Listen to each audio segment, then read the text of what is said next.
Mutual fund investments are subject to market risks. Read all scheme-related documents carefully. Today, it's a very short talk, about 20-25 minutes. It will be followed by a screening of a documentary. The documentary is quite long, so we'll be just screening some clips. But both of these, the talk and the documentary, put together will give you a perspective on a lot of businesses in India. We'll be directly talking about the power sector, but it affects capital goods companies, or it affects the banking system, renewable energy, and quite a few sectors. So I guess it will be quite interesting. So when we talk about the power sector, it can be in various areas. One is the fuel suppliers, which would be people like Coal India, etc. We can be talking about power generators, people like NTPC. We can be talking about transmission or grid companies, let's say Power Grid Corporation. We can be talking about distribution companies. The distribution companies, for example, the ones which are in the news recently, the Delhi discoms, where the CAG has pointed out certain irregularities. It also affects lenders, so anyone who's lent money to generating companies or to distribution companies. Overall, the ecosystem also comprises of the equipment manufacturers. And finally, there are consumers. Consumers could be both the retail consumers, or it could be industry, people who use power as an input for their manufacturing processes.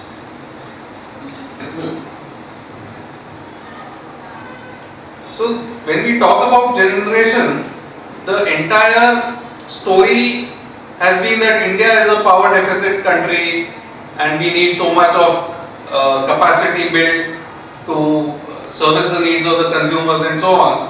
And this story has been given out right from the time of Enron, the first phase of liberalization, and Enron set up a project in Dabhol and so on.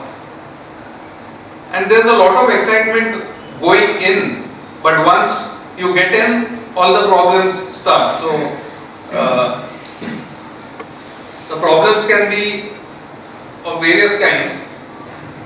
First is get the land, get the equipment in place, environmental clearances, local protests.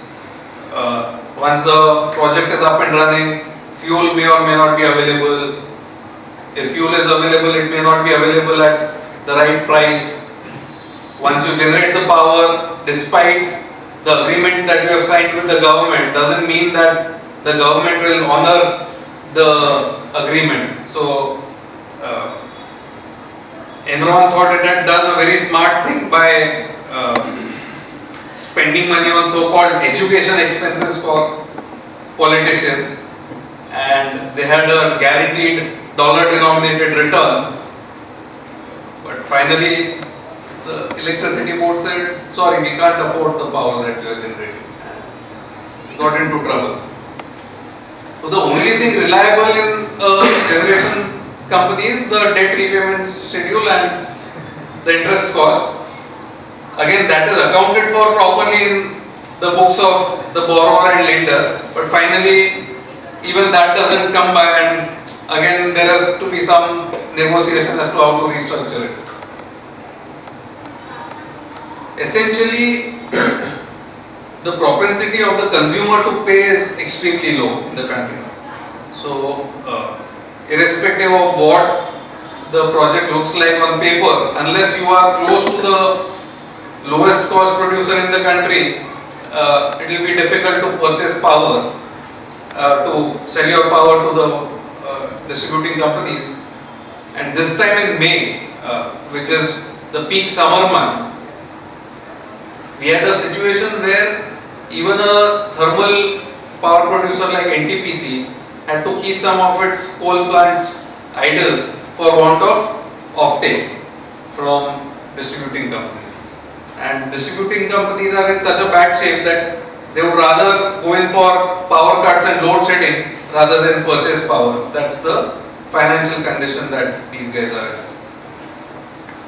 And what happens is when buyers don't buy and you are running your plant at, let's say, 50% capacity, doesn't mean your depreciation, your interest costs and your equity returns and all fall 50%. The need to generate returns is the same. So all the overheads get loaded onto the half the power that is produced, making the power even more expensive. So one of the irregularities pointed out by CAG in Delhi is that the Delhi distribution companies were paying fixed amounts to generators without purchasing power. So one way of looking at it is, why are you paying if you are not buying power? The other way to look at it is, those people have signed agreements with you. Whether you buy or not, they have set up the plant and their interest meter is anyway running. So fuel cost is just one component of the overall cost. The other costs are incurred whether you generate power or not. So all in all, unless plants run at a reasonable capacity, both the consumers and the producers suffer. So people are in a mess irrespective of the form in which they are operating. So there are people who are called independent power producers. These people thought that India is such a power deficit country, we will set up a power generating plant and people will buy because there is such a huge shortfall. So they said that we will give spot supply, we will not sign up long-term agreements with distributors. And this went on well for a while. They were making huge profits when power rates were 7-8 rupees a unit, 9 rupees a unit. But ultimately people just stopped buying and most of these people are seeing their plants idle these days. Then there are people who set up what are called ultra mega power plants. So two examples would be Tata's UMPP based on imported coal, and the other would be Reliance Infra's UMPP in Sasa. So one player thought, I'll do a smart thing, I'll get coal from Indonesia, I'll generate power at a low rate and sell. Indonesia has jacked up the coal prices, project was in trouble. Now coal prices have come down internationally, but rupee has depreciated. So again, they are not in a position to run a viable operation. The tender was given out on open bidding, so whoever bid the lowest cost per unit got the plant, and it's a mess. Reliance's project thing was, let's get the project somehow, then we will use the coal for something else also, we'll sell some surplus coal in the market. Again, litigation. Decision is you can't sell coal outside, use it only for your power manufacturing. Again, issues. People who were conservative are also in trouble. They signed up power purchase agreements, but no one is honoring those power purchase agreements. People who built power plants assuming natural gas would be produced and given to them, they have set up the complete plant, fuel is not available at all, plants are idling. If you look at the transmission companies, many a time we have a situation, in one region of the country there is surplus power, in some other region of the country there is deficit, but there is no capacity to carry power from one place to the other. So some people are in darkness and fuel plants are idling, power plants are idling at some other place. So again, consumers are not disciplined in terms of planning how much they want to use. Suddenly there are spikes in usage, suddenly the demand collapses, and that causes grid collapses many a times. Improvements are happening, people are working to improve the grid and improve transmission capacity, but again things are not as good as they should be. And this is the place where most of the mess is, and it's going across the various sectors. So if distributors are in the mess, you can't have a situation where producers are doing well. So there's rampant power theft. Whatever is produced does not get paid for in full. A lot of consumption is subsidized, agriculture, low-end consumers, or wherever government takes a fancy and reduces the tariffs. The finances are so bad that they don't have the money to pay, so they do not purchase power even if consumers are wanting to consume power. And they would go for load shedding most of the time. Again, political interference is rampant. I will not talk about this much. We look at it in the documentary. And because of all this, about 2,10,000 crores worth of loans given to various companies are in trouble as per CRISIL. They recently had a conference on the power sector. And again, a further 1,90,000 crores is what has been given to 6 states where finances are really bad. And unless they jack up the power rate significantly and start making huge profits from consumers, there is no roadmap as to how they will repay this money to the banking sector. Currently they are selling power at a loss. They have to bring that up to break even and then go higher and start making profits. And from those profits, they have to repay this interest and principal on this much amount. So you can understand the extent of the problem. And what is true of power sector is true for a lot of other things, road projects, ports, airports. Very recently we have had news reports which talk about so many airports which are completely built in small towns.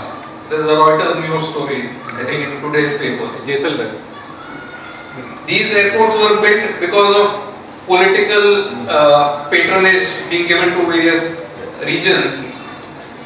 But after the airports were fully built, no airline found it viable to go to that airport. The air services did not start. So you have completely built airports where not a single plane has landed or taken off, and those assets are just lying idle. So fortunately or unfortunately, these are not private players, so I don't think banking money is involved. But as taxpayers, our money has gone into those projects.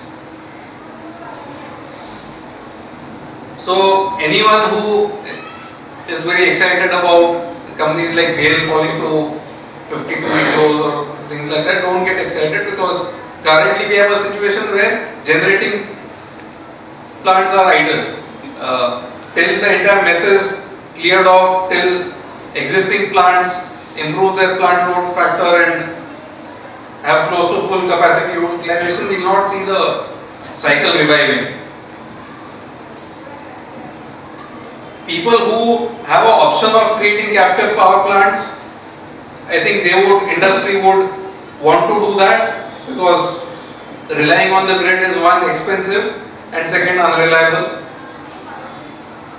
And this is the other area of trouble which could come in the future. So there is so much of emphasis being given on renewable energy. We want to set up so many gigawatts by 2020, 2025 and so on. There will be agreements which will be signed, there will be subsidy which will be promised or whatever. But don't trust those pieces of paper. History has shown that agreements are not worth relying upon. Ultimately, each state, each distribution company will do its own thing, and unless your power is the cheapest in that area, such that there's no option but to buy it, don't be sure that you will be able to sell your power. The other problem with solar is that the sun shines at its own schedule. It doesn't shine when people want electricity. So you will have cloud cover whenever there is a cloud cover. Sun will be there only in the morning, it will not be there at night. So to use solar power in the normal electricity grid, some capital investment is required, some changes are required. So I am not sure whether we are geared to take in huge amounts of solar capacity coming into the system. So for some time you may see that cycle running. 6-7 years back we saw that wind power. So you had everyone going crazy after wind, and you had Suzlon touching new highs and things like that. But ultimately that whole hype went out. Today there is a hype about solar. Somewhere down the line, if the producers find difficulty in selling the power, producers will be in difficulty, lenders will be in difficulty, and even the equipment suppliers who are doing well right now, they could see business stalling in the future.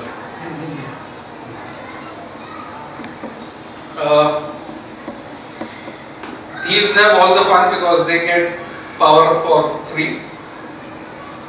Large industrial consumers, wherever they have an option, they would move to captive. Again, these are the most profitable clients for the distribution companies. Now, if the most profitable clients move away, the financial troubles escalate for the remaining consumers. So we don't realize this living in this city because we have 24/7 electric supply and we don't face so many problems. But the reality of countrywide is something different. Again, a lot of people still rely on DG sets, etc. to generate electricity where it's urgently needed. So this is the brief talk. We quickly look at the documentary and then maybe have a 5-10 minute discussion post the documentary. It may take a few minutes for you to adjust to the documentary. It won't be Dolby surround and very high definition kind of thing, but please watch it patiently. I think it will be time well spent. It will be an interesting thing to watch.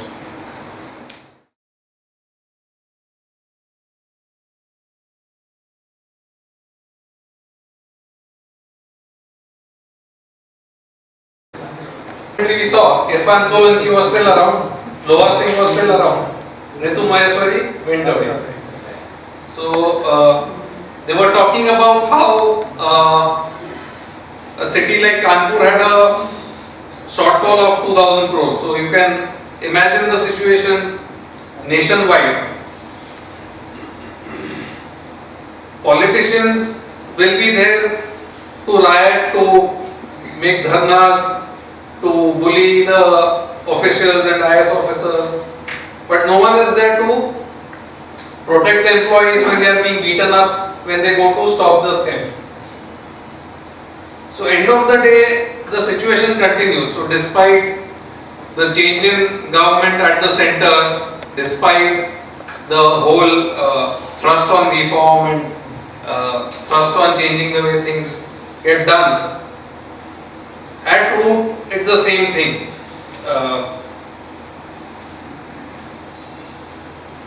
Reforming the system by doing proper inquiry, fixing responsibility, making sure people pay a fair price for the things that they are using is a tough thing, and I don't think people are prepared for that, whether at the state level, local level, PSU level. So it's not that with one minister changing or some legislation being passed at the center, things will certainly improve. There's a huge rot which has permeated the system, and a lot of people got excited about this project Indradhanush, pumping in some money in PSU banks and new MDs and chairmen and CEOs being appointed, and suddenly there's a hope that things will turn around. Actually, it's a very long drawn process. I don't think we have even made a small beginning to change all of this. Best would be to stay away from anything which is remotely connected with the consumer paying a fair price wherever government is involved. Anything where someone can collect a mob and ask for a lower price is not a business worthwhile in India. Thank you. Anyone else?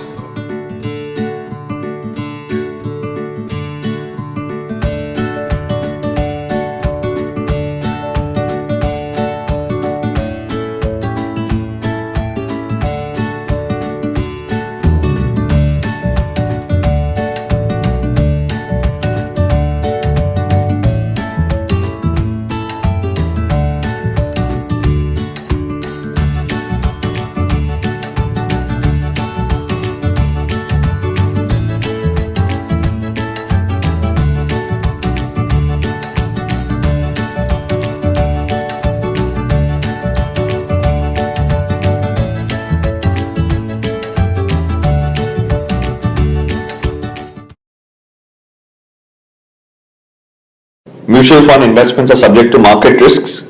Read all scheme related documents carefully.